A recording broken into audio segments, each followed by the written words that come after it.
And what's going on, homies? Welcome back to the No Business Soccer Podcast. We're here to finish up the second half of La Liga. And man, it's a great day. We got Danny P still with us, J-Fam the Brainiac, and of course, Hype Man Vic.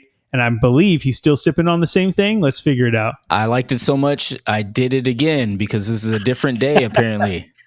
Right?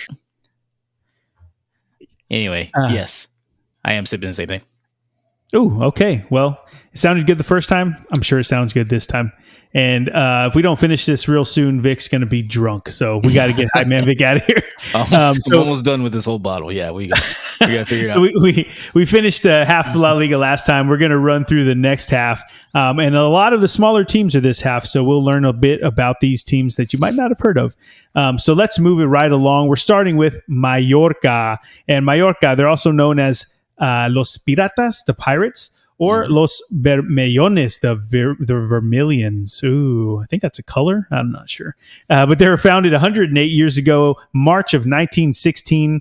They're coached by Jagoba Araste, and he joined June 10th, so not that long ago. He actually helped Osasuna to qualify for Europe, the Europa Conference League for the first time in 16 years, but his contract ended this past summer, and he chose not to stick around. He chose to move on to Mallorca. And Mallorca is actually, they're in the city of Palma on the island of Mallorca, and that is one of the Balearic Islands. Balearic? I'm not sure how to pronounce that. Yeah, I'm not sure either. But tell us more about it. So yes, Mallorca is on the island, or it's a city on the island of the Balearic Sea. I think that's how you said it, with a population of 415,940 and with a city size of 80.5 square miles. Pretty big, not bad. They do play in stadium Estadi Mallorca Son Moix. Do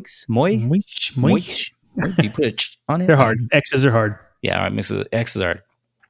With a stadium capacity of 26,020. So, of course, Victor, what does that mean in American? Well, the most similar U.S. city by population is Bakersfield, California. I think most of us heard of Bakersfield, California. But the most similar U.S. city by size would be Toledo, Ohio. And a few of us have probably heard about Toledo, Ohio.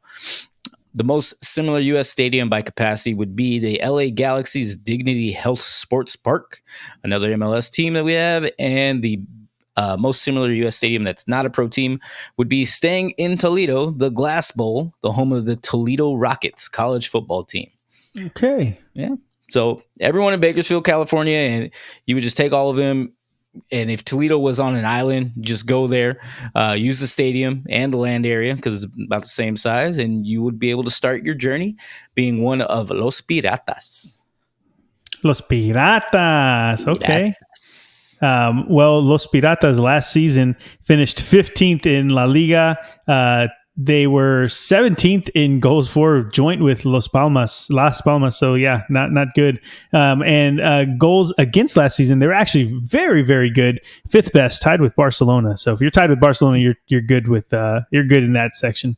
Best ever finish is 3rd place in the 98-99 season. But most recently, they finished 9th in the 22-23 season. That's about the highest that they've gotten. And in Europe, they were last time they were in Europe was in 1998-99.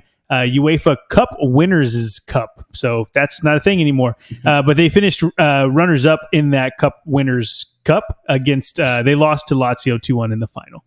And last season, they had their top scorer was Vedat Midiki. He's from Kosovo, and he scored 7 goals for them. And their assist leader was Sergei Darder. But that's a Spanish name in case you didn't think it. He is from Spain. 5 assists in La Liga last season. And the one you want to watch for, though, their youngest star is Samu Costa, 23-year-old Portuguese defensive midfielder. He, even though he's a defensive midfielder, he did have 1 goal and 1 assist. So can't really count that against someone they're playing on the defensive side. And whenever you look at some of the interesting facts for this club, again, we're going to go over a couple of these here. In 2024, the club was bought by Andy Kohlberg, a guy you might know, Steve Nash, and another guy you may know, Steve Kerr, and others. So that's pretty awesome. I think that if you don't have a vested interest in any of these teams in La Liga, Mallorca being owned by Steve Nash, who's also a Spurs fan, by the way, and Steve Kerr. That's pretty awesome. So go Mallorca. And they also won the Copa del Rey in 2003, which is essentially like the Spanish version of FA Cup. But that's enough of them. Vic, tell us the odds that they do. I think they're going to win La Liga, right? Is that what they're telling us? Well, the odds makers say absolutely not. I'm not even going to give you the odds for that to win La Liga. I will give you the finish. If the odds to finish top four, if I could figure out how to talk there for a second, they are at a plus 2,500, and the odds to be relegated are a plus 400. So again, not the best odds, and keep your money in your pocket. I think you'll be fine. There's a lot of teams we're talking about that have good odds to be relegated. So that's it. There can be a lot of turnover in this league. But yeah, so again, word on the street is that they finished somewhere around 15th, maybe just outside of the relegation battle. They don't have the highest odds to go. But I mean, look at those splits between the goals against and goals for. If they can get any more goals out of this team and keep even just a similar defensive performance like they did last season, they for sure could stay up, and they could probably get closer to that mid-table. But I wouldn't count on it. I wouldn't put my money on it. Now moving along to Osasuna, they are Los Rojillos, the Little Reds. The Little Reds. They were established October 1920, 103 years ago. October of 1920, which is 103 years ago. Their coach, Vicente Moreno, he's coached them not that long, May 27th, 2024. And if you see a trend here, it's that there are a lot of new coaches in La Liga this season, and this is one of them. They are in Pamplona, which I believe is running with the Bulls or running of the Bulls, whatever you say. But that's the Navarre region of Spain.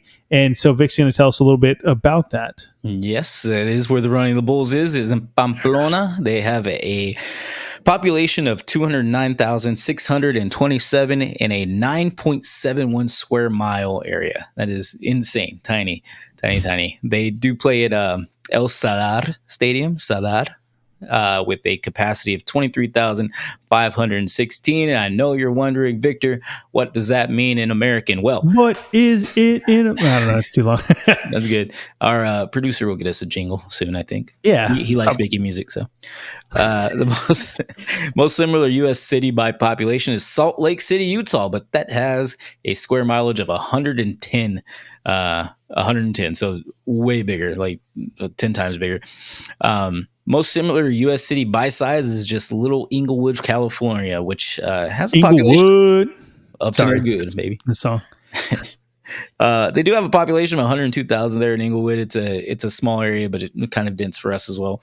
The most similar U.S. city by capacity would be the new City Park soccer stadium for St. Louis SC. And the most similar non-pro stadium that we have, still kind of pro, but it's Arthur Ashe Stadium. And Snooze, do you know what sport they play at Arthur Ashe Stadium? I don't. That's one I don't know. It can't be baseball. It's not baseball. It's tennis. Oh, okay. I don't feel bad. Yeah, they have a tennis stadium that's more closer to that size. So they play the U.S. Open there. It's crazy. But so you can. This time you take Inglewood, California. If you just double the amount of people in there and you put a tennis stadium in that area, you are one of Los Rojillos. So last season, Osasuna finished 11th. They were 11th in goals for and 16th in goals against. Their best ever finish in La Liga was actually in 1990, 91, and 2005, 2006, where they finished 4th. So actually pretty high for Osasuna. Last time they were in Europe was 06-07 Europa League, and they got to the semifinal of that, and that's the best they've done in Europe. Some of the key players for them, they have Ante Budimir, 32-year-old Croatian center forward. He scored 17 goals for them. The assist leader for Osasuna last season was Jesus Arezzo. He had 6 assists. And the one you want to watch out for, the young talent, is Aimer Oroz. Not like rice, but Oroz, the last name. 22-year-old Spanish attacking midfielder. He had 2 goals for them and 1 assist. And he's a homegrown talent that's really seen his market value skyrocket. And if he stays with Osasuna, because again, anytime these small clubs have some success and have players that are good, they get bought. But if he stays, he'll definitely be a key role in how that the Osasuna season pans out this season. And actually, that's one of the interesting facts is the word Osasuna. That means health in Basque. And it's used in a sense of strength or vigor. So which makes Osasuna the only team in La Liga with a Basque name. So if you think about all the Basque teams that we've had, they're the only one with the Basque name. And Osasuna recently qualified for the 2023-2024 Europa Conference League after finishing 7th in La Liga. So, whenever you're talking about a team that's fairly small like this, being in Europe, it's kind of cool because you get to watch them on an island against a bigger name team. Now, this is the Europa Conference League, so it won't be as big a team as in the Champions League, but either way, fun to see them. And the odds tell us, well, we're not even going to talk about the odds to win it. It's not even, worth talking about. But to finish top 4, they're plus 3,000, and to be relegated is plus 275. So they should be about a mid-table team. And then that's kind of the word on the street is that they're going to finish around 11th place this season. And I actually disagree with the odds a bit. I think they'll at least finish 11th place, and they may creep into that top 10. When you look at the squad they have and just the success they've had recently, I don't think that they are one of the teams that we've talked about. There's a lot of teams that are struggling. It doesn't seem like they'll do a lot of work in La Liga, but Osasuna seems like one I actually can get behind, especially if Oroz gets things going and can get those goal numbers and assist numbers up from last season. And now moving on to Rayo Vallecano. Their nickname, they go by Rayo, which, makes sense. Also the red sashes. And if I do say so myself, some of the sickest kits, sickest logo in the world. I just like the sash. But so they go by Los Franjirojos, the red sashes, or Rayito, the little thunderbolts. So that's pretty cool. 100 years ago, they were founded May of 1924. Their coach currently is Inigo Perez, 36-year-old. So I won't say it. He came over February 14th of 2024. Again, new coach. He's actually first time head coach manager role. So he's actually coming into this team for the first time in La Liga, and it's his first team that he's ever coached. So that's going to be probably not good, but we'll figure out a little bit longer or a little bit later down in this team. We'll figure out the odds. But this team is in central Spain in Vallecas, which is also a suburb of Madrid. How many teams are out there? Let's figure that out. Vic, tell us. Well, the way I read this is that it's just a neighborhood, but it's still Madrid. I don't think that's right. But I had the same population as Madrid, 3.4 million, 233.3 square miles, which is huge, just like we talked about earlier. They do play in Campo de Fútbol de Vallecas, and this stadium has another measly 14,708 seats for watching the game. The most similar U.S. city by population, again, is L.A. Most similar U.S. city by size is Chicago again. But this time, the most similar U.S. stadium that they have in the United States, we don't build stadiums for ants, so we don't have one. So no pro teams anyway. The non-pro team that we have is Homer Bryce Stadium, home of the Stephen F. Austin Lumberjacks, some of the most American name you can think of. Okay. Yeah, basically just consider this little neighborhood in your town, but with a small college football stadium that plays on the top league of soccer. Just imagine that. That's what makes it so magical, man, to see these small teams. And I'm sure that that place is rocking. So it doesn't matter if there's 14 or 40. It's probably insane to go see. One day we'll go to Rayo. We'll find out in the odds. They might not be in La Liga, but we'll find out. And actually, they finished last season in 17th place. So just the last team to not be relegated. In other words, they had the second worst goals for last season, and they were 12th for goals against. So they couldn't score and they couldn't stop people from scoring. Best ever finish though in La Liga was 8th place in the 2012-2013 season, and they do have a couple seasons in Europe. Last time they were in Europe was 2001 UEFA Cup, which is now Europa League. And they got to the quarterfinals and lost to Alaves, who eventually lost to Liverpool, which we talked about a little earlier. That sucks to get into the finals or to a knockout round and lose to a team that you play to regularly. That's not fun. The key players for them last season, their top scorer was Alvaro Garcia. He's a 31-year-old left winger from Spain. He scored 6 goals for them, and they actually had 2 people that had 2 assists, which is all of the assists, the most assists that they had on the team, Unai Lopez and Raul de Tomas. Best young talent to watch for. Not a lot coming down the pipe for Mr. Rayo Vallecano right now. So, or Mrs. Hey, I don't whatever. But we're going to talk about some interesting facts. And I know everybody's like, what's Rayo? The club's name Rayo means stripe. Hey, and it refers to the red diagonal stripe that's on the club's shirt. So yeah, that's cool. And there's rumors that it actually is the stripes there to pay homage or tribute to the Argentinian legendary club River Plate, which we've seen in person before. So that's pretty cool. And Rayo Vallecano is also known for representing the working class. So when you think of all those Madrid teams, this one represents the working class culture. And Vallecas is the neighborhood of Madrid that they come from. And that slogan is poor but proud. I don't have that in Spanish, but I'm sure you can figure it out. Poor but proud is their slogan. And we're just going to laugh at their odds to win La Liga, but Vic, tell us the other odds. Yeah, so I think the working class, the closest will be to winning La Liga is like maybe working like an usher for the championship game or something like that. I don't know. To finish top 4, they're at a plus 5,000, and to be relegated as a plus 200. So not looking good at all. Yeah, and after overachieving with this squad for a while, their coach Andoni Iraola, it's hard to say, they slipped back into the relegation battles once he left for Bournemouth last year. And so the odds of them getting relegated is pretty high, especially if their new head coach we just talked about has never done this before, at not even to say at the highest level, just at all. It could spell some trouble for them. So they just about stayed up last season. I honestly see them being relegated this season. So that's where I have them.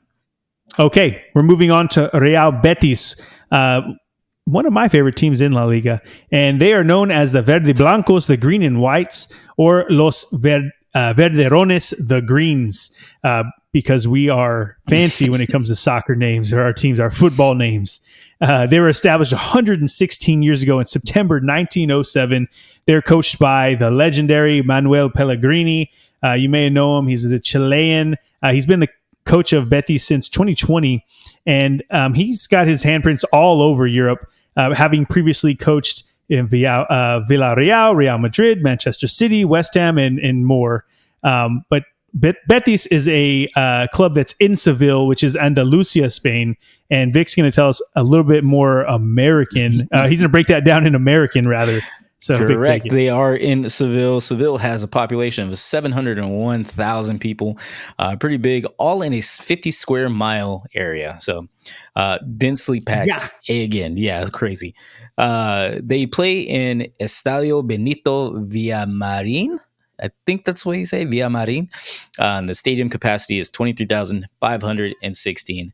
And of course, what does that mean in American? Well, the most similar U.S. city by population is Oklahoma City, apparently. I didn't know there are that many people in there. It's very spread out because it's 606 square miles, which is insane. Oklahoma City. Yeah. The most similar U.S. city by size is Ontario, California. If you haven't heard about it, again, exactly. If you have, you're probably just from there. For you Texans, I just thought this was cool because I used to live there. Odessa, Texas is 50 square miles as well. So I can't imagine having 700,000 people in Odessa, Texas. That's crazy. You'd have to have like 2 HEBs for that. Oh, man. They would go crazy for that, too. They love their HEB. The most similar U.S. stadium that they have stadium by capacity would be Red Bull Arena, where the New York Red Bulls play. Also Gotham FC, the women's national soccer league that we have here. And the closest non-pro stadium that we have is Fitton Field, home of the college football powerhouse Holy Cross Crusaders. Yeah, if you have heard of them, this is probably a good reason. But I'm using this cities because I've been to both of these cities. But if you put everyone in OKC in Odessa, Texas, so that's 7 times the amount of people. 7 times the amount of people. Insane. Anyway, do that. You make a stadium for the Holy Cross Crusaders. Put this town somewhere near like Austin. We'll say Austin. We'll stay in Texas. Kind of south, kind of close to a body of water, and boom, you are now part of Los Mejores. The bests. The best. It's a like cool nickname. Either way, last season, Betis, they finished 7th place, qualified for Europa Conference League. They had the 8th best goals for and the 7th best goals against last season. Their best ever finish in La Liga, they won the league in 34-35. But most recently, because that's definitely not recent, they've had 4 consecutive top 10 finishes, with the lowest being the 7th place. So they're usually a top 10 team. And again, like I said, one of my favorite teams to watch. Love the colors on them. Plus, their squad's not bad. Last time they were in Europe, they played in last season's Europa League, actually. And they got into the quarterfinals in the UEFA Cup, now Europa League, in 05-06. They were in the Champions League group stage. So, yeah, they're not one of the bigger teams, but they're one of the bigger teams, I guess I should say. Whenever we're talking about the key players for them, last season, they had Willian Jose, a 32-year-old Brazilian center forward with 10 goals. Their assist leader was Isco, which you may have heard of, ex-Real Madrid guy. 6 assists for them in La Liga last season. And the young talent to watch for is Asan Dio. I don't know how to say that last name. Dio. But either way, he's from Senegal. He's a left winger. He's 18 years old, and he had 2 goals in La Liga for them last season. Some notes on this guy: he's a 6'1", electric when attacking, but he's developing more in his link-up play, and he's wanted by multiple Premier League sides because whenever you have that type of technical ability and your raw athleticism is over the charts, or off the charts, I should say. They're all coming for him. So if he stays, he'll be one to watch for Betis as they're making that charge towards the top of the table. Now, given some interesting facts about them, given the club's tumultuous history and mini relegation, its motto is Viva el Betis, manque pierda, long live Betis, even if they lose. So, that's how I feel with Austin FC right now, but we won't talk about that too much. And the name Betis is actually derived from Baites, the Roman. If it's Roman, it's not Baites. Baites, I don't know how to say that, but the Roman name for a river that is in Spain now. The Romans named it, and that's why they're called Betis. And it passes through Seville, so obviously they would be named for something like that. But Vic, for the team that I'm calling a dark horse this season, putting my stamp on them, tell me the odds that they have. Yeah, and their odds to win La Liga are plus 4,000, which is not bad at all. And their odds to win not to win, but to finish top 4 is plus 400. And this is the opposite of the other teams that will not win La Liga. We don't even have odds for them to get relegated. So, no, exactly. They're staying up for sure. These are my boys. The odds have them fighting for the 5th or 7th place. They're definitely expected to make a return to Europe by the end of this season, finishing in those places. And they already had a top 10 defense in terms of goals against, but now they've added 4 more pieces to that well-oiled machine across that back line. So I can really see them pushing Bilbao, Sociedad, Girona for the last Champions League spot, and hopefully they get there. But Real Betis, one of the teams to watch this season. Moving on to another team you might have heard of called Real Madrid. They're also known as Los Blancos, Los Merengues, which is the whites or the merengues, and also the other name Galacticos because they sign anybody that's expensive, essentially. And I'm not a Madrid hater. I actually like them a lot. I was always a Messi guy over Ronaldo, but the team itself, I like them. They were established 122 years ago, March of 1902, and currently, their head coach is Carlo Ancelotti. Don Carlo, he's called, Italian. Since 2021, he's been there, and he was there a little bit before too. But he's regarded as one of the greatest football managers of all time. Ancelotti is the most successful manager in UEFA Champions League history, having won the trophy a record 5 times, plus 2 more when he was a player. So how cool is that? He's also the first and only one to have managed teams in 6 Champions League finals. And whenever you see Madrid in a final in the Champions League, chances are they're winning it. And obviously, Real Madrid is in Madrid, central Spain. We've talked about this a lot because there's a lot of teams that are in Madrid. But Vic, what could you possibly tell us about this city that you haven't said already? Well, not much. I'm just going to skip right to the stadium because we already know how big it is. The stadium is Santiago Bernabeu Stadium. Bernabeu. Okay, I don't really know. Oh, I put the U before the E. Anyway, Bernabeu Stadium. It was reopened 7 months ago. Always going through construction and stuff, and it has a stadium capacity of 80,000. I think it's 83,000, but I'm going to use 80,000 for a specific reason here in a second. Again, the most similar U.S. city by population, since we're trying to figure out what this means in American, is L.A., and by size is Chicago. And the most similar U.S. stadium by capacity, and the reason I used 80,000 is the illustrious and pinnacle of team sports stadiums. That was Cowboy Stadium. Imagine that. And I know we've all been there. We've all just drooled over the pictures. We love the stadium. It's amazing. But the most similar U.S. stadium that is not a pro stadium is Doak Campbell Stadium, the Florida State Seminoles. So that's pretty cool. I didn't know that stadium was that big. That's 80,000? Oh, my God. That's insane. But okay. I'm not going to go over Madrid again. This is, we've talked about it. It's a beautiful stadium. 17th. I don't need to elaborate. Yeah. So, but I just did think that the nickname, one of their nicknames is Los Vikingos, which means Los Vikings. That's pretty cool. Oh, wow. I didn't even know that myself. Well, the renovations, I don't know if we said that yet. They just renovated the Bernabeu, and it looks freaking amazing. Haven't been yet, never been to Spain actually, but I definitely want to check that stadium out. It's like world class everything. The pitch has multiple layers where they can move the grass around it's awesome. Just check it out. But last season, obviously they won everything, and they had the best of everything: goals for, goals against. They've won. This team Real Madrid has won La Liga 36 times. They won the Champions League last season. They'll probably win it again this season. They've won it 15 times. The next closest in the Champions League is Milan with 7 titles. So just think about that. More than half, or more than double. Sorry. So yeah, crazy how good this team is. Their top scorer last season was Jude Bellingham, which you definitely heard of. 19 goals in La Liga last season. Their assist leader was Toni Kroos, who's, sadly retired. 8 assists in La Liga last season for the German. And the talent to watch for is our boy, Arda Güler. He obviously blew up in the Euros. We need to see him do it more on the club stage, but I think he'll be able to take that hype train. And it's fully ready to leave the station for Madrid next season. And I'm excited to see how he does with Madrid.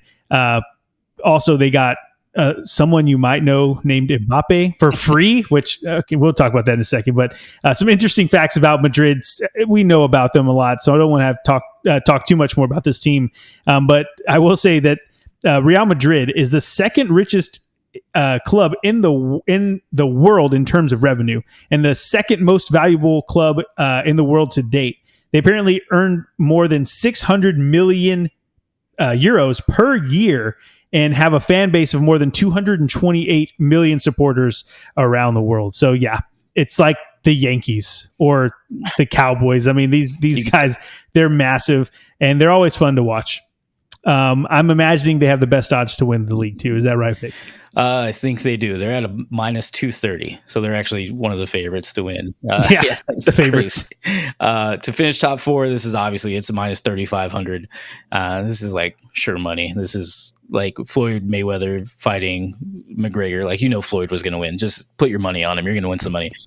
Hey, nobody knew that, okay? Yeah. Nobody knew that. Also, again, just like being top dogs, they don't even have odds to get relegated. That's not going to happen. That would never happen in our lifetime. We'll save our breath for that one.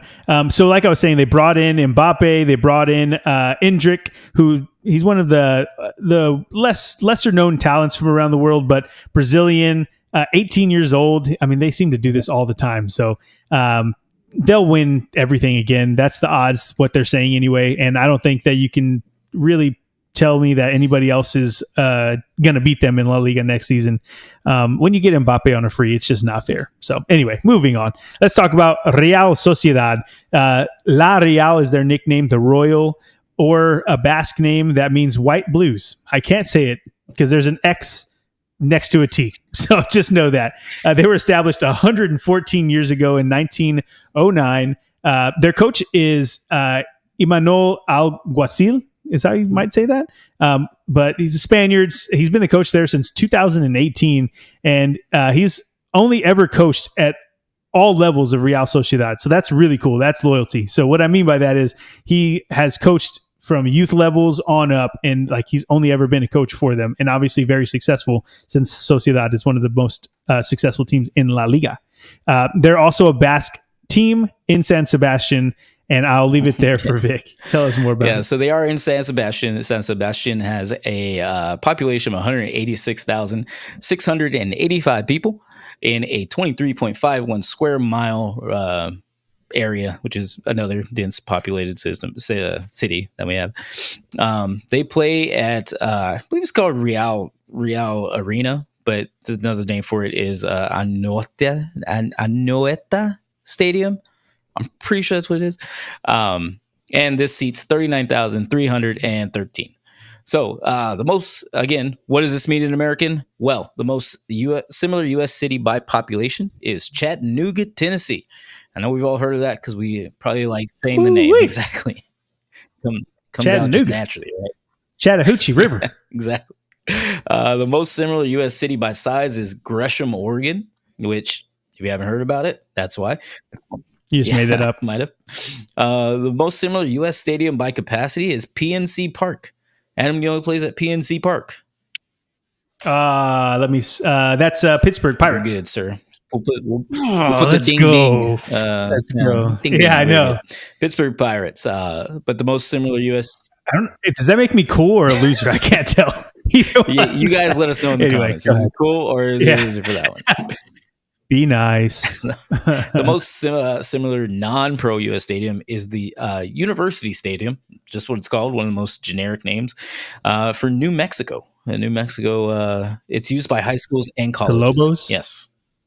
Okay. So basically, you take everything you love and concentrate it to 1/6 the size. You put it on a beautiful coast with an MLB stadium, and welcome to La Real, or the Royal. Ooh. You know, when I was doing the research for Sociedad, I was looking at where they're from, trying to figure out the culture and the cities and everything, figure out what the essence of this team is. And turns out San Sebastian, I've heard of it before. I never really looked into it. Beautiful place. It looks amazing. Mm-hmm. So this is one of the teams, I'm putting it right up there with the places to go, not just for the football, the soccer, the team, but also the place. Looks amazing. Oh, yeah. So, but either way, moving on. Last season, they finished 6th, qualified for the Europa League. They were the 7th best goals for and the 3rd best goals against. And their best ever finish in La Liga, they've actually won it twice. It was a while ago, but they won it back-to-back in 80-81 and 81-82. Most recently, though, they finished top 10 for 6 straight seasons. So they're one of the better teams in La Liga, like I was saying. They were 4th in 22-23, so they're right up there towards the top. And last season, they were in the Champions League, and they lost to PSG in the round of 16. Not a bad team to lose to if you're going to be in the top European League. Their best European finish was the semifinal of the European Cup, now the Champions League, in 82-83. So, man, early 80s, they were just killing it. Recently, they've always seemed to get out of the group, but they lose in the first knockout round. So hopefully this season in the Europa League, they can do a little bit better. Their top scorer, you might have heard of him. He is Mikel Oyarzabal. He played for the Spanish team in the Euros. He had 9 goals for them in La Liga. And their assist leader was Brais Mendez. I don't know how to say that. But he's a 27-year-old attacking midfield from Spain. 6 assists and 5 goals in La Liga. Again, I like those whenever they're pretty even. The best young talent to watch for, I like those as well. We have Arsen Zakarian, a 21-year-old attacking midfielder from Russia. 1 goal and 2 assists in La Liga last season. And there's a lot of rumors that some of the big players could be moving on from Sociedad. So if that happens, maybe he gets more of a run in with the team this season. Some interesting facts before we go on and get out of here is there is no majority shareholder in Real Sociedad. there are more than 14,000 shares in the club, and no individual can control more than 2%. So the decision making, therefore, is totally collective. That's really cool. I myself am an owner of a professional sports team. I knew that sounded familiar. Yeah, that's right. The Green Bay Packers. So, if you're a Packer fan and you have some shares, you're kind of in the same boat here. Like, I actually don't have shit, but it's cool to say that I have it. And it probably sounds like the same with Real Sociedad. But it's always cool whenever there's not just one owner of the club. Anyway, so we're moving on. Tell us those odds. Yeah, well, they're projected to, or the odds makers have them finishing close to the top. To win La Liga, it's a plus 2,000, and to finish just within the top four is a plus 175. So might be just out of there, but pretty good bet though. I wouldn't mind placing that one there. Yeah, I see them getting into the top four. They have a super strong squad, and they've been competing for the top four for a few years now. So I wouldn't bet against them to not do that. They do have them fourth, just edging out Bilbao. So we'll see. Of course, those teams are rivals, so those games are always fun to watch anyway. Now there's a little bit more on the stakes, if you will. But we will say that they did lose Lenormand, who was one of the center backs for Spain, the French-Spanish player. But he went to Atleti, and that might hurt them because they were very good defensively last season. He could be a reason why they slip a bit. But now with Oyarzabal and Mikel Moreno, who had the freaking Michael Jordan header, remember? They, after strong showings with the Spanish team in Euro 2024, I'm excited to see how they do this season in La Liga, and it should be a fun year for Sociedad. So yeah, check them out. Now moving on to Sevilla. Sevilla, they have a lot of different nicknames, but essentially all of them just mean like the red and whites. But Nervioneses derived from Nervion River that flows through the city. That's the only one I could find that was like a little bit different. Rojiblancos is another one, but yeah, we talk about that all the time. But Sevilla was established 134 years ago in 1890. That's freaking crazy. Their head coach right now is Garcia Pimienta, which sounds like two last names. He has been coaching the club since June 2nd, so fairly new. And it's only his second head coaching job in the top flight. I've said it a few times now, but this is crazy how many new coaches are in La Liga this season, and not just new coaches with new teams, but I'm talking about like new coaches as in they haven't done this before. So we shall see. And Sevilla obviously is in Seville in Andalusia. And I think we talked about this a few times already, but Vic, tell us more about this. Yeah, again, it is in Seville, 701,000 people in a 50 square mile area. They play at Ramon Sanchez Pizjuan. Oh, no. You got to say the Estadio Ramon Sanchez Pizjuan. That's how you say it. Okay. Stadium. I don't know. That holds 42,714. Most, and again, of course, we want to know, what does this mean in American? Well, most similar U.S. city again is OKC. By population and by size is Ontario, California. Also, can we not stop talking about OKC or like Oklahoma? Really and Odessa, because it's the same size as Odessa. Yeah, I've never, we don't talk about Odessa ever as Texans, and now we're talking about La Liga teams. That's crazy. Twice more than the past 6 months we've talked about Odessa. But let's move it to an area of your expertise. The most similar U.S. stadium by capacity is Tropicana Field, home of the... Tropicana is the Marlins. No. Or is it? No, it's not. No. What? It's not. Yeah, Rays. The Rays. Tampa Bay Rays. I knew it was Florida. Okay. Damn it. Okay. Do I get half credit for that? Like I knew it was in. Well, all right. Fine. It was like, no problem. It's okay. We'll think about it. But the most similar non-pro field is Cajun Field, home of the college football Raging Cajuns. That's just an awesome name to say. Yeah. That's the best name. So American. So basically, same geography as Real Betis that we talked about earlier. But now you can fit a bigger stadium, the Raging Cajun Stadium. Go to that stadium, and you will be one of Sevillistas. Sevillistas. Okay. I do have to say, Sevilla also has some of the sickest kits in the game. I don't know why. I just like the plain white in the collars. Like I'm a big collar sleeve guy, like whenever it's different colors. So anyway, Check them out. They're fun to watch and they're really good. Last season, though, they did finish 14th, which is not usually where they finish. Sevilla is one of the better teams in La Liga, and last season was down. Goals for, they were joint 8th with Betis, which is going to grind their gears since they're rivals. But they're also goals against, they were 13th, tied with Getafe, which they don't want to be tied with Getafe in anything in La Liga. Best ever finish in La Liga. They actually won it in 45-46, and they had 21 straight top 10 finishes from 0-1 to 21-22 before hitting a bit of a skid the past couple seasons. So, yeah, like I was saying, Sevilla is usually one of the top teams in the game for La Liga. And they're used to being in European leagues as well. They were in the Champions League last season, but they've won the Europa League 7 times. They're like they own the Europa League. That's their tournament. They got the three-peat from the 13-14 season to the 15-16 season. And most recently, they won the 22-23 Europa League, beating Roma in penalties. Last season's top scorer for them was Youssef in Naisari. I don't think he's with the club anymore. I think he got sold, or we'll figure out in a second. 27-year-old center forward, Moroccan center forward, 16 goals in La Liga for in Nesiri. How would you say that, Victor? I know Nesiri. We're just going to call my boy Yusuf. My boy Yusuf. Yeah. Assist leaders, they had Adria Pedrosa, Suso, and Isaac Romero with 4 assists in La Liga last season. The young talent that you want to watch for, we like them young boys around here. That was weird.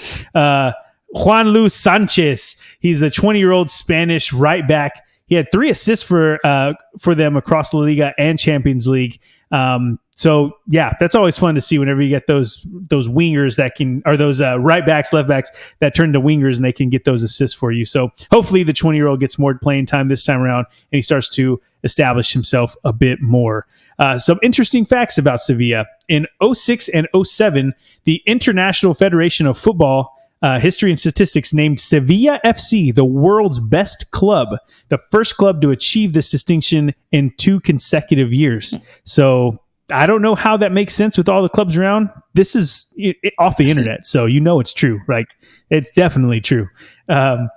Another little known fact about them is Diego Maradona actually played for Sevilla in 1992. And so I didn't know that. That's pretty cool.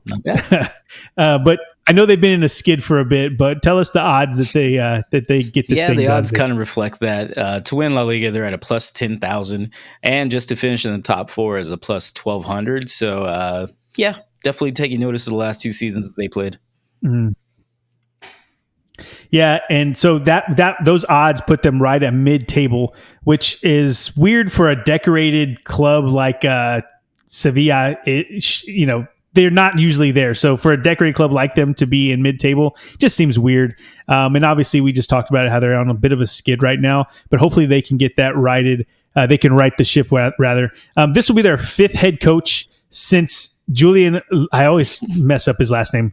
We're just calling my boy Julian. We're not going to say his last name. Lopetegui. I don't know. Anyway, in 2022, whenever he was sacked in 2022, this will be their 5th head coach since then. So that's probably a reason why you aren't too successful whenever that happens. But with no stability really for the past couple seasons, it's hard seeing them getting back to those European places. They should do better than the 14th place that they did last year, just based off of the squad alone. But I don't see them doing much better unless the new head coach turns out to be something good. Okay, moving right along. We have Valencia. Their nickname, they just have one. It's Los Ches. At least I'm sure they have more, but Los Ches is what we know them by. They're established 105 years ago, March 1919. Their coach, Ruben Baraja, he's Spanish. He's been coaching them since 2023, so only about a year. And Valencia is on the eastern coast of Spain, and they are in obviously the town of Valencia. Vic, tell us more about that. Yeah, Valencia is pretty big, 807,693 in a 52 square mile, 51.99, but we'll round up 52 square mile area. They play at Mestalla Stadium, or Estadio de Mestalla. Mestalla. There we go. Yeah, the Mestalla. Put some respect on that name. I'm trying to keep it American. I'm trying to help the Americans out as well. But okay, yeah, it's true. Mestalla Stadium, with a capacity of 49,430. So again, what does this mean in American? Well, the most similar U.S. city by population is actually San Francisco, and actually San Francisco is a smaller square mileage, which is crazy. The most similar U.S. city by size would be St. Paul, Minnesota. But it's also pretty close to San Francisco as well. So, not bad. The most similar U.S. stadium by capacity is Chase Field, home of the who? Easy, Arizona Diamondbacks. Yeah, that one's a layup. We'll give you half point for that one. And I have been there, by the way. Nice.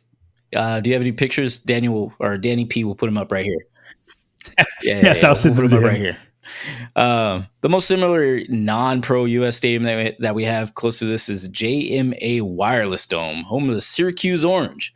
Did not know they had a 49,000 person stadium, which is crazy. But basically, you would take San Francisco. It's about the same size, just add a few more blocks. It could stay where San Francisco is because it's on the coast, and you add in Arizona's baseball stadium, and again, you are one of Los Ches. And you said St. Paul earlier, right? St. Paul, Twin Cities, Minnesota, underrated place. That's pretty awesome. So shout out to anybody that's from St. Paul. Beautiful little town you got there. Sean P is from St. Paul. He's in St. Paul. You know Sean P. I don't know Sean P. Who's Sean P?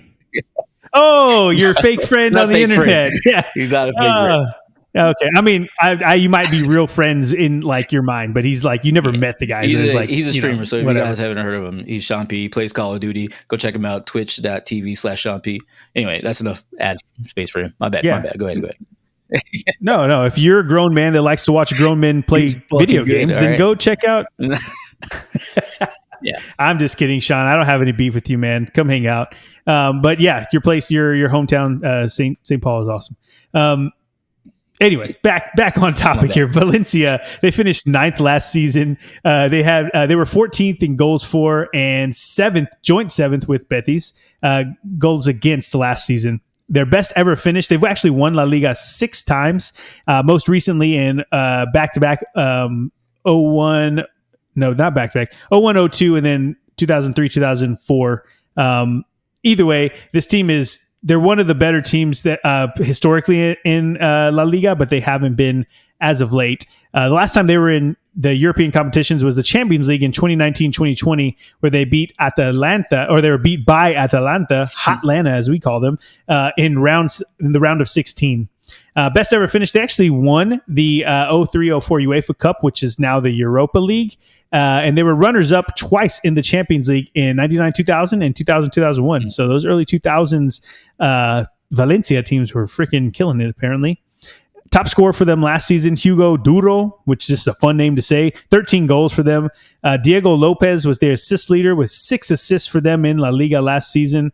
And the best young talent to watch for was a 20-year-old center back by the name of Christian Mosquero, and talented 20-year-old center back, started virtually every match for Valencia last season, and he'll look to take that to better heights with Los Ches this season as he gets more game time.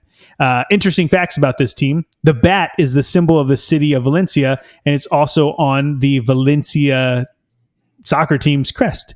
Bats have lived there apparently for centuries, and according to legend, a bat landed on the flag of James I of Aragon, which I thought was a made-up place in freaking Lord of the Rings. I don't know. Before he led Christians to victory over the Moors in the 13th century, which is seen as a good sign. So the club's mascot is obviously after that specific bat, and he's named Amun. So that's pretty cool. Never knew that. Che, by the way, Los Ches, Che is an expression that is used by Valencians as an interjection in conversation. It is a common colloquial way of saying "hey" in the Valencia region. So yeah, pretty cool. Like Che, man, Che. So Valencia. I'm not a big jersey guy, as you tell. I never wear one. I'm just always looking normal, not like Victor. But I do own a Los Che's jersey because to me it was very unique. It looked like a clown jersey. I don't know. I have to show it to you. Maybe one day I'll take a picture in it if I still fit in it. I don't colors, know.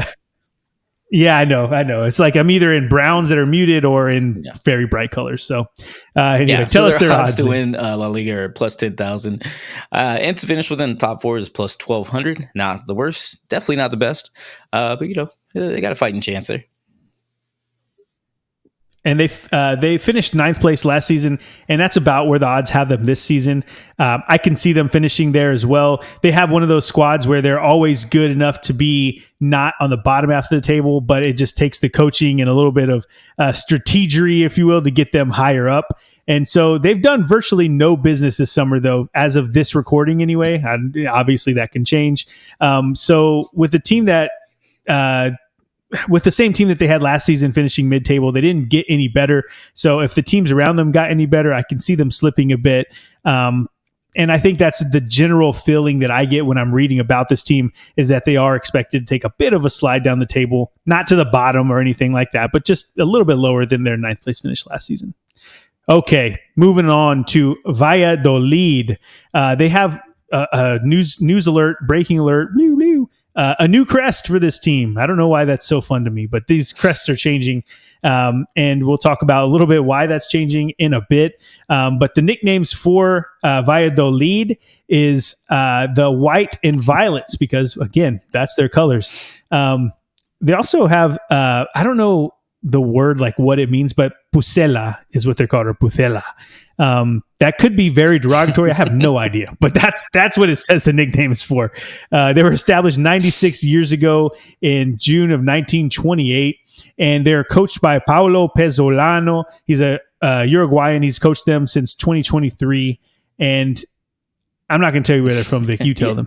So they're from Valladolid. That's how you say it, right? Valladolid. I need to put some more twang on it. My bad. Oh, yeah. With the population of 295,639, they do have a city size of 76 square miles, so it's a little bit bigger than most of the other ones that we've been talking about. And they play in the Estadio Jose Zorrilla. I said that one. I put some twang on that one, and that's. I like it. Yeah. That stadium has a capacity of 27,618. So. What does this mean in American? Well, the most similar U.S. city by population is Lincoln, Nebraska. I think we've all heard of Lincoln, Nebraska. So, yep. Cornhuskers. I didn't plan this one, but the most similar U.S. city by size is Midland, Texas, actually, which is a sister city of Odessa, Texas, which is the third time we brought up Odessa. Yeah, there's twin cities where it's Minnesota and St. Paul, or there's the other twin cities. The beautiful Odessa and whatever the hell it is. So the most similar U.S. city or stadium by capacity is, again, LA Galaxy's Dignity Health Sports Park. And the most similar non-pro stadium is Malone Stadium, which actually holds just one less person than Estadio Jose Zorrilla. So that's pretty crazy and remarkably close. So basically, if you take the West Texas town of Midland, you double its people plus, and you can leave it where Midland is because it's like in the middle of land, just where Valladolid is. You add LA Soccer Stadium in there, and you have Valladolid. Valladolid. I keep Valladolid. Hey, that's the new name, Valladolid. My bad. Valladolid. This is getting low, and I'm trying to, yeah. Hey, that's what we're here for. You know, this is no business. We can do whatever the hell we want. Volidoli is what they're called now. Oh my God. They're newly promoted. So they finished second in La Liga 2, and they were promoted that way. Their best ever finish in La Liga was the 62-63 season, where they were 4th place. But most recently was 8th place in the 99-2000 season. And in Europe, I believe I only found that they were in Europe one time. And it was in 97-98 UEFA Cup, now Europa League. They got to the quarterfinals of that cup. They got to the quarterfinals of the UEFA Cup Winners' Cup. And there's so many cups that they've changed the names. And I'm glad that they changed it from Cup Winners' Cup, because, like, what the hell? It's dumb. Anyway, top scorer for last season was Mamadou Silla. He's a 30-year-old center forward from Senegal, 8 goals in La Liga 2 last season. And then they also had two people tie with 6 assists, Luis Perez and Ivan Sanchez. And their young talent to watch for is Stipe Biuk, who he's a 21-year-old left winger from Croatia, which, I'm half Croatian.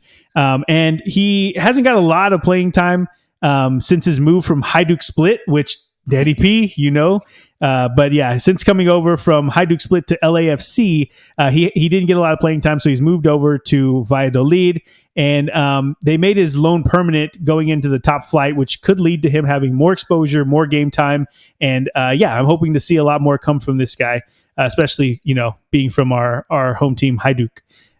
Some interesting facts about Volidoli is that as of April 2020, Ronaldo, the Brazilian Ronaldo, he owns 82% of the club. And so, like we were talking about earlier with the new logo, he's part of the reason. He's trying to change up the culture, get Volidoli to be like world renowned. And God, stop it. Anyway, he's changing things around. He made their new logo, and the Volidoli fans are not happy about that. But they have their own mascot. Stop. I'm hey, trying. Be professional I'm here. showing admirable restraint right now. I just want you guys to know. Okay, anyway. Pepe Zorillo is their mascot. It's common for him to appear at home games, and he is a fox in a gentleman's costume decorated with the club's colors. So that's pretty cool. Tell us where. I'm not going to say it. Just tell us the odds.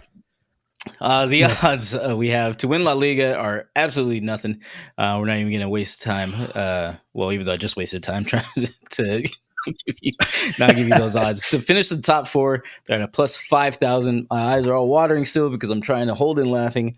And to be relegated, they have the 3rd best / worst odds, however you see it, with a plus 160. It's not good. And look, God, they're so dumb. The odds for Volidoli to be relegated is very close to Getafe and Vallecano. Stop it! You're not helping me.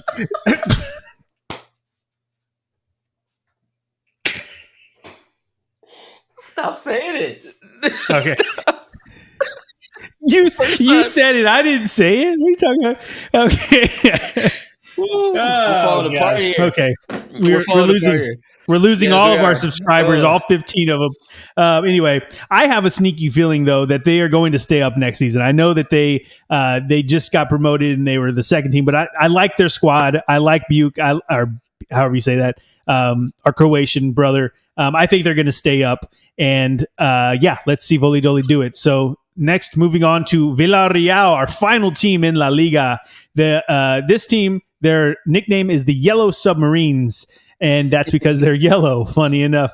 They were established 101 years ago in March of 1923. Their head coach, Marcelino, he's managed all over Spain from Gijón to Zaragoza, Sevilla, Villarreal, Valencia, Bilbao. He's been all over the place, and he's now coaching the Yellow Submarines. Valencia is obviously in Valencia on the eastern coast of Spain. So, Vic, tell us a little bit more about that city. It's Villarreal, actually. Villarreal is the city.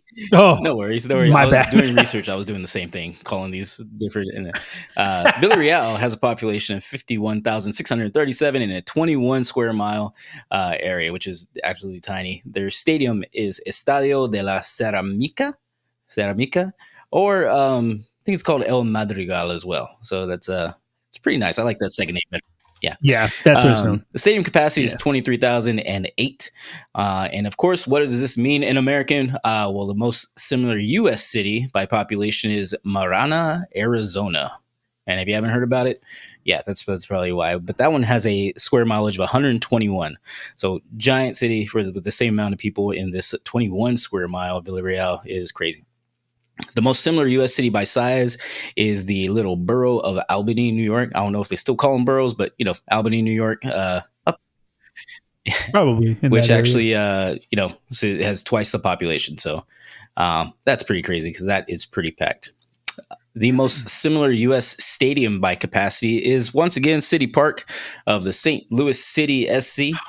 And the most similar non-pro stadium that we have is where they have the Hall of Fame game. And the same day of this taping, it's called Tom Benson Hall of Fame Stadium.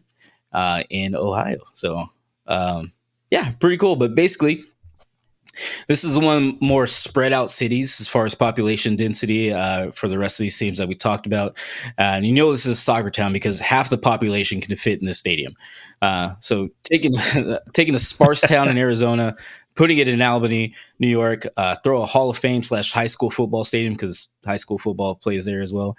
And you are in El Submarino Amarillo. That's how they say it. The Yellow Submarines.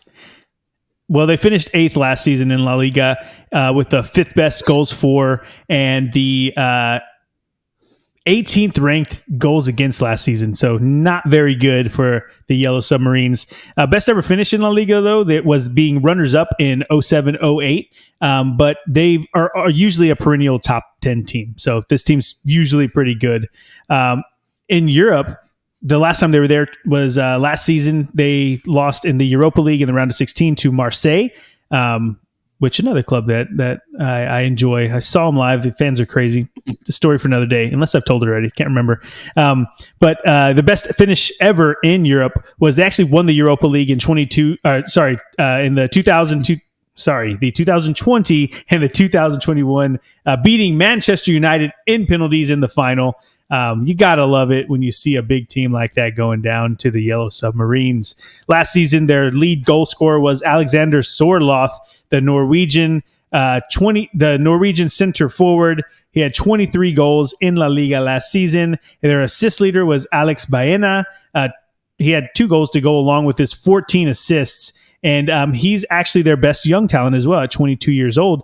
Talented midfielder. He was called up by the Spanish squad for the Euro 2024. I don't think he got that much game time in the Euros, but just to be there is a good result in itself. And it speaks volumes for how much they believe in this kid and how much he should be improving going into this next season for the Yellow Submarines. Some interesting facts. Their mascot, believe it or not, is a submarine with legs, and he's yellow. So the club slogan, we're gonna have to say it's a Valencian word, so it's not in something I'm used to. Indavant, adelante. Keep moving forward is what it means, and it's used by fans as "come on," vamos, to support the Yellow Submarines. And the word epitomizes what Villarreal is all about: never say die attitude, and to keep moving forward. Also, side note, they used the Beatles' Yellow Submarine song as their anthem up until 2001, whenever a specific song was composed for them. But I think if you're the Yellow Submarines, obviously you're named after a Beatles song. Like, you should probably have just the Beatles song. Maybe it was a rights thing. I don't know. But either way, they don't use it anymore. They should still. So yeah, what's their odds are pretty respectable. To win La Liga, they're plus 6,500, and to finish top 4, move on Champions League is a plus 700. So definitely not the worst, not the best, but they're respectable. Yeah, I mean, a perennial top 10 team, you got to expect that they're going to do it again. Bookies have them finishing top 10 with those odds, and I don't see anything wrong with that. Honestly, they're a good squad. They haven't added too much. They have Willy Kambwala coming over from Manchester United for 10 mil. So when a club in La Liga is spending 10 mil, that's not one of the bigger clubs, I guess I should say. No disrespect. Then they're doing something. They're trying to improve. They're trying to make that move to get further up the table. But not many have them creeping up to that top 4, top 5 in La Liga next season. So finishing 6 through 10 seems about right. And I can see them doing just that. And that is it. We finally did it, Vic. We went through all of the teams in La Liga for 24-25 La Liga season. I'm excited to watch everything unfold, especially for our boys Voli Doli. And man, we're going to have some fun. Vic, I got to be a Voli Doli fan this year. Definitely. Well, we did it. We made it all the way through. We only had one breakdown. We had a few technical difficulties. We didn't even bring up Adam's new room, but maybe we'll talk about it next time. Oh, yeah. We'll talk about it next time just to save a little bit of retention on this. Please like and subscribe. Let us know what you guys think down below. Let us know if we missed something about your favorite team. And we'd love to talk to you guys. We appreciate it. And we'll see y'all next time. Peace. Holy Dolly.